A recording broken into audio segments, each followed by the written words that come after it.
My name is Chad O'Shea. I'm from Omaha, Nebraska, a long time ago. Everywhere I went, they're like, what kind of minister are you? And I don't normally say religious science, although one person, just follow this logic. So what kind of miniature golfer are you? What kind of minister are you? And I said, I'm a religious science minister. And he went, isn't that terrible about Tom and Katie?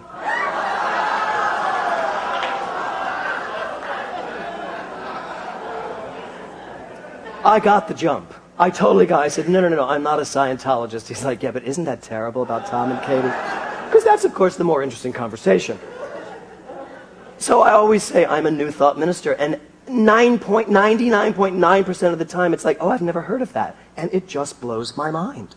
And one person, I told them exactly what it was, because they were like, well, what is New Thought? And I explained what it was, and they said, well, isn't that what Jesus taught? I was like, yes. He's like, then why is it called New Thought?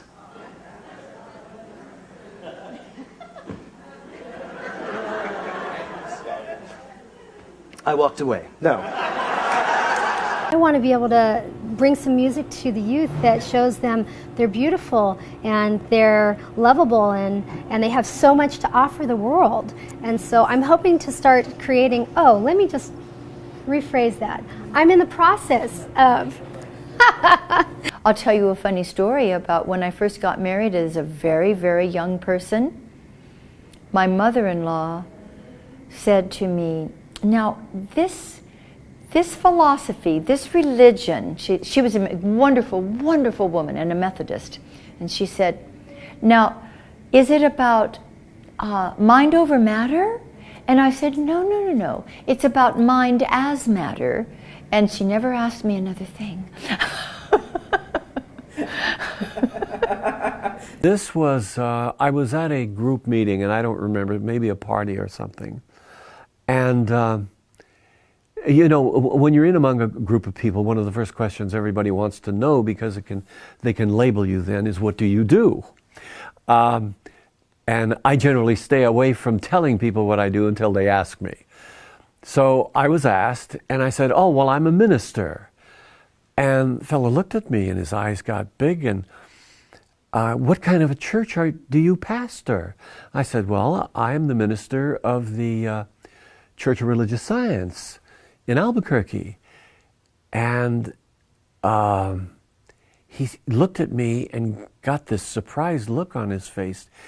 And he said, oh, yes, I've heard about that church. That's the church where everybody believes they're God. And I looked at him and I says, it's even more than that. We even believe you're God.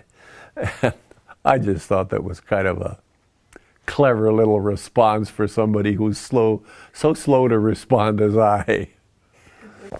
What about, we talked about this just a little bit, but the law of attraction and God. Some people say that, that those don't go together. What do you say? Some people bring up the question of the law of attraction being separate from God. And that astonishes me, because for me, God gave us the law of attraction.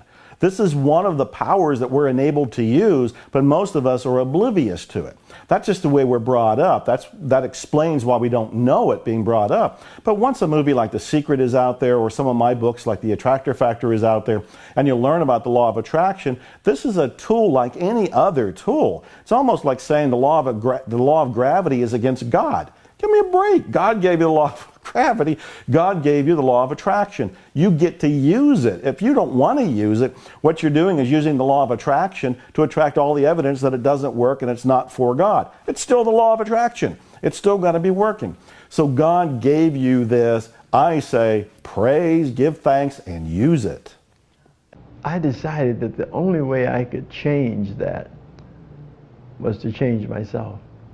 So instead of asking her to change, I started asking myself, why can't I change? That's a new thought. That's a new idea, but it makes so much sense, because you can't change someone else, but you can change your perspective of them. You can only do that by seeing first the positive aspects of you, or maybe first identifying the negative aspects of you and then getting rid of those.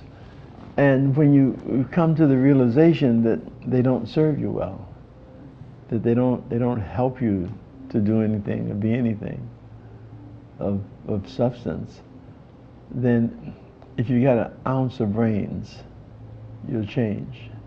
You will reverse that and you will start focusing on the positive, because positive creates more positive. You want stuff in your life that's positive. We can't build meaningful things. We can't build meaningful things, relationships and stuff in our life, unless we become filled with spirit. And spirit is positive. Spirit is not negative. Spirit is not ugly. We want to have the beautiful things in our lives. We want to have the things in our lives that support us and therefore will support others also. So being positive is the way to go. I am really convinced, for me, and all of this is for me. And if people see me, if they kind of like what I'm doing and think what I'm doing makes sense, then these same ideas are available for anyone. I don't own them. Nevertheless, he said sin was self-inflicted nonsense. That's the way he described it. Just self-inflicted nonsense. And it is missing the mark. So it's like anytime we have a challenge or a problem, or even, let's say, deliberately by choice do something wrong, yeah, we've missed the mark. That's a sin. But that doesn't mean we're stuck with it. Self-inflicted nonsense. We can change. Are there any last words you'd like to leave us with? Oh, I hope no last words. I'm No, planning. just for this. No, I have no last words. None at all. Well, is there anything you'd like to say? No, I'm not going for that at all.